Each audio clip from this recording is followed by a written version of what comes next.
introducing the Ingleside communities and myself, and then I will introduce our speaker today.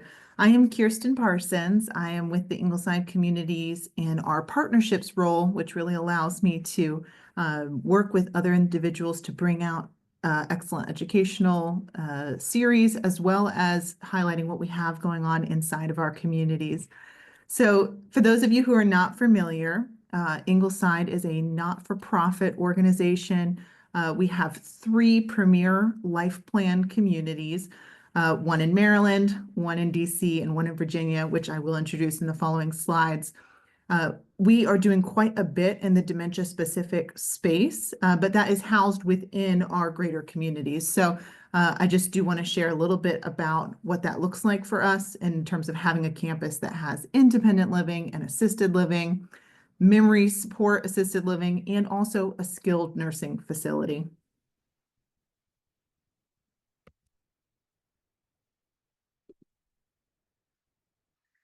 So this is an introduction to each of the communities. Ingleside at Rock Creek is our flagship community in Northwest DC. We have a history that dates back more than a century. Our original legacy is as the Presbyterian home for widows.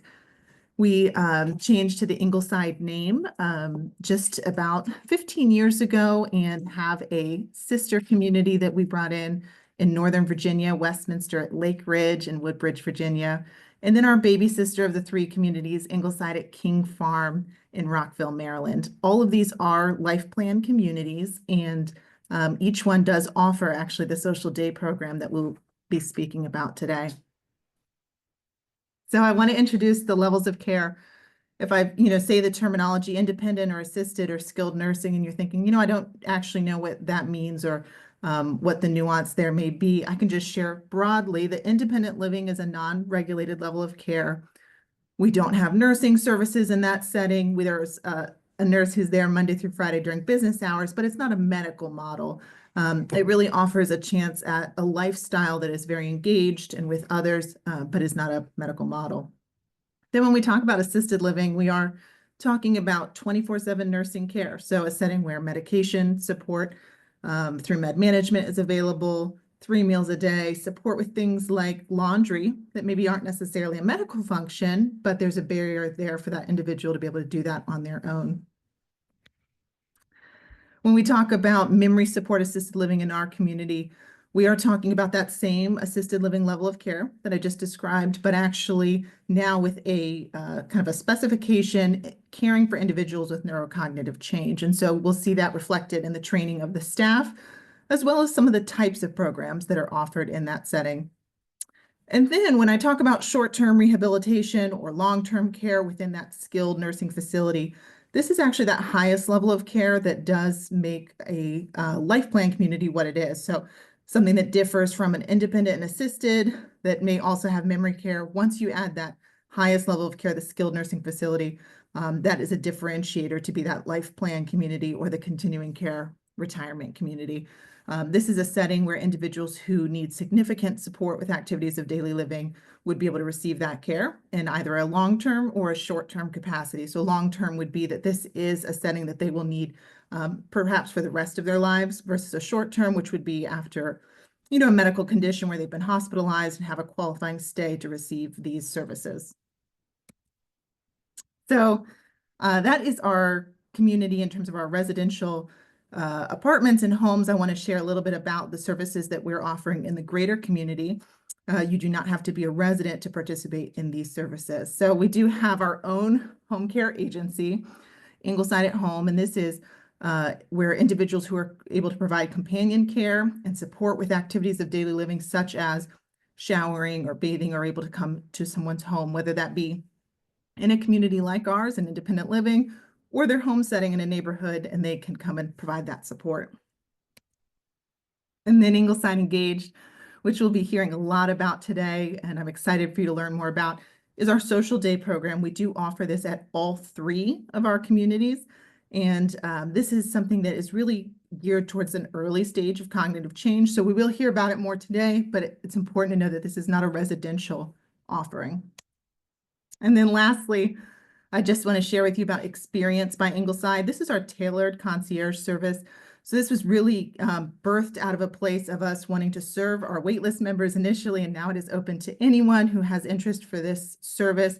It's a way to have some of our best and preferred vendors come and provide that service in your home setting. So we're talking chef prepared meals, we're talking housekeeping, dog walking even. So it's a lot of the vendors that we or our residents have used, and now we're actually just opening up that provider list through Experience by Ingleside. So we are managing the relationship. We do all of the scheduling of services, and then it's just one consolidated monthly bill. So if anything that I have shared in this introduction is of interest to you, I would invite you to reach out to me. You're welcome to text or call. The number that is on the screen is my cell phone. So please take that number down. And then what I'm going to do is actually introduce my colleague, Marianna Blagburn. We're going to switch out for her slides, so you'll just give us a moment to transition there. But Marianna is our memory program director at our Northwest DC campus, Ingleside at Rock Creek. And she serves in both our residential program, the Memory Support Assisted Living, as well as our social day program, Ingleside Engaged. So I'm excited for you to hear from her. Hi, everyone. So lovely to be here with you today. Hope you're having a great day. I'm going to speak to you about memory support at the Ingleside at Rock Creek campus. And I'm going to focus on our social day program, which we are pleased to have been able to, let's see. Okay. So we launched this year, January 17th. We were originally in one location, a newly renovated space. For those of you who may know the Ingleside at Rock Creek campus, we were in a space adjacent to our lunch area, our lunch cafe called the Marketplace. It was a great space, but we were only able to hold maybe 7 or 8 folks in there comfortably. So in August of this year, we moved to a brand new space in Building 9, which is in the center of our campus. We currently have 19 participants. We average 14 per day. We're open Tuesdays, Wednesdays, Thursdays, and Fridays, 10 to 3. However, starting Monday, January 6th, we will be open 5 days a week, 10 to 3. We currently have 10 men and 9 women. 10 are from the nearby community. 9 live here at Ingleside. We do serve those with mild cognitive impairment, and we'll see them in the program until they get to probably the mid-moderate stage, when they can no longer benefit from the value of the high-quality programs that we're offering, which I'll speak to in a few minutes. So 10 are from the nearby community, 9 are from Ingleside. We have 3 staff folks on deck right now and 2 volunteers. Ingleside Engaged is a social day program model versus the medical model. I'll tell you a little bit about the social day program model and what it means and what the differences are. We're an independent social model. We have a, of course, safe and secure environment, highly trained, experienced staff, person-centered programs and activities. We offer lunch and 2 snacks daily. We are a welcoming community, an intentional community, and we have a very caring environment with friends. Many of our folks become buddies, and they even do things outside of the social day program, having met here. The medical model is a state-regulated model. The closest model that we have in our community that is a medical model is the social day program at Iona. So they have health monitoring and medication management. They help with activities of daily living. They have a nurse on staff. They have certified nursing assistants on staff. There's an individualized participant care plan. There's assistance with all their personal care, sometimes with meals and incontinence care, of course. There's also an opportunity to have physical therapy in that model. In our program, we offer cognitive engagement, creative expression, movement, reflection, and social interaction. On your screen, you have a flexible schedule design. I'm going to talk about the design of the day and what happens in various sections of the day. So we come in at 10 o'clock. There's an opportunity for about 30 to 40 minutes of welcome, coffee. We do a continental breakfast, and we have conversation. We greet everyone. There's people want to sit next to their friends. We make sure they're comfortable in their seating. And around 10:30, 10:40, we talk to the participants about the design of the day. We usually start with a news feature, and then we go right into what we call our special program number one, or a master program that takes up most of the morning. We feature that program in two 20-minute segments.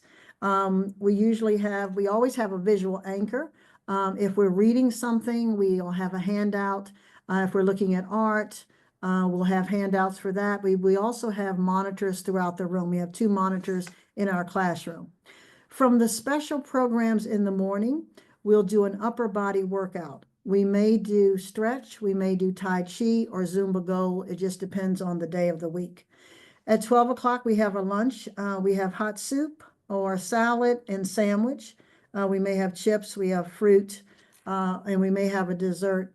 We may have something like a cookie later in the day. Around 1 o'clock, we do a curated campus walk, and we have discussions on those walks. So we may walk over to a building where we have a beautiful piano lounge overlooking Rock Creek Park. And on the colder days, the fire is going, and we may do poetry there, or we may do a feature on one of our participants in our program.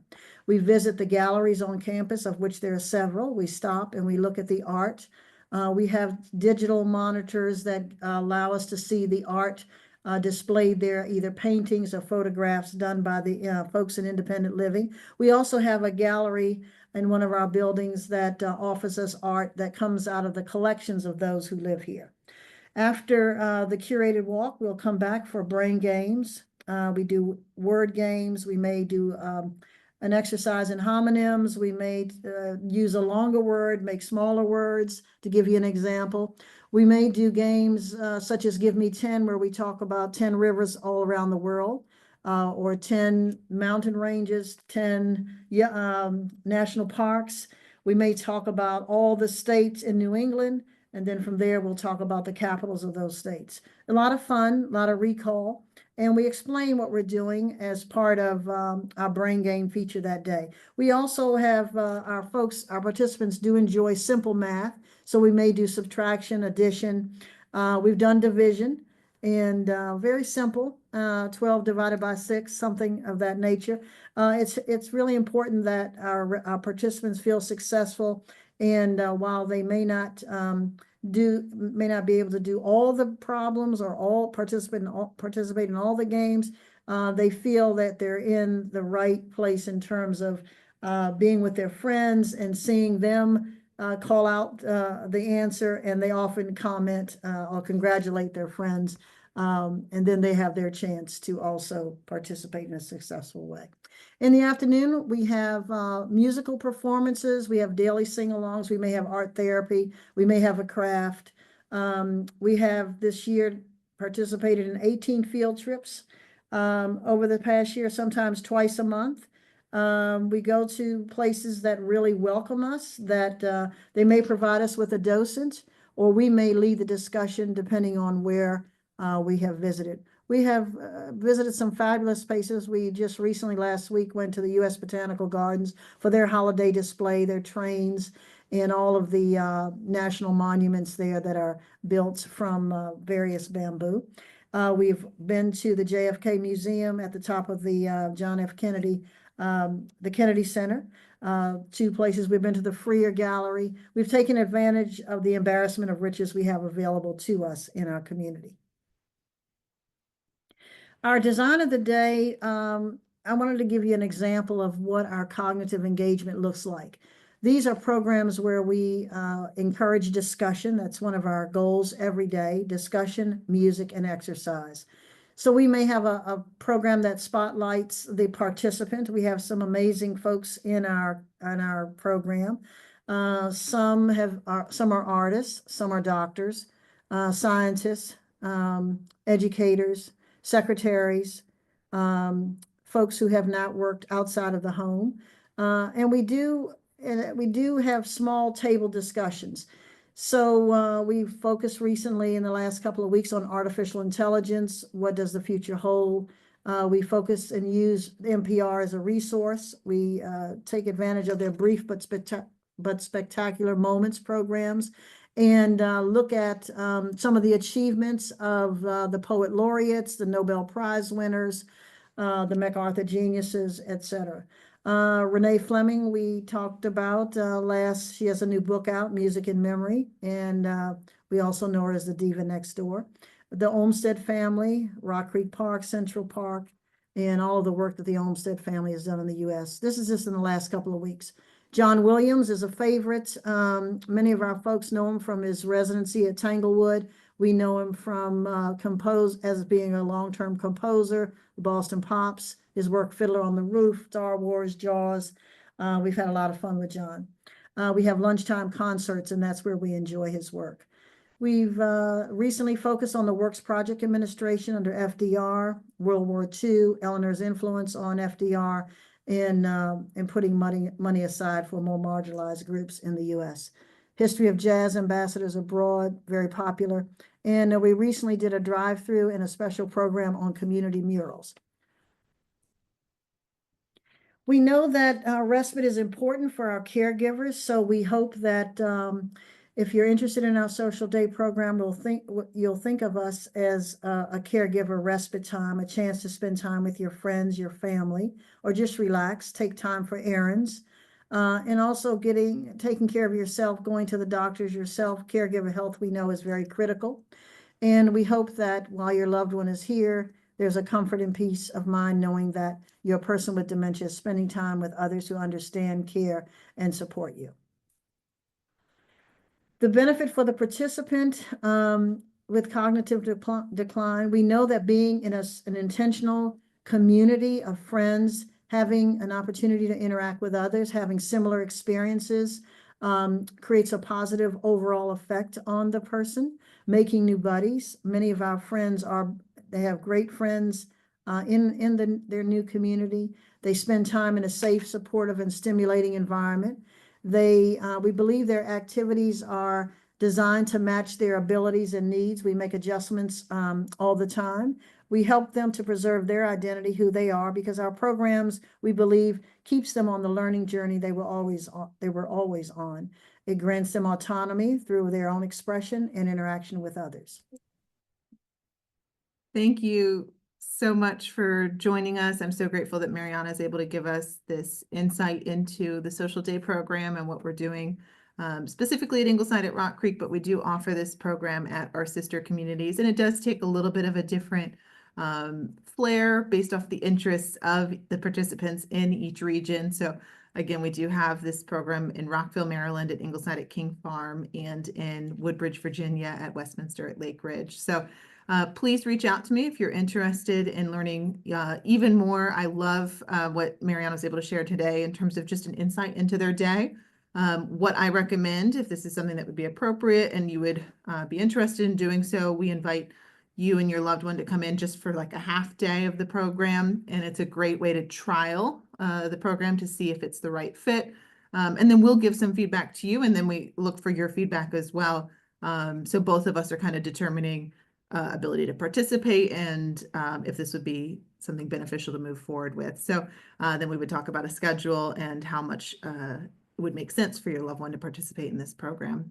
So again, you can reach me on my cell. That number is 202-489-1416. You're welcome to text or call, and I look forward to following up with you. Have a wonderful rest of your afternoon.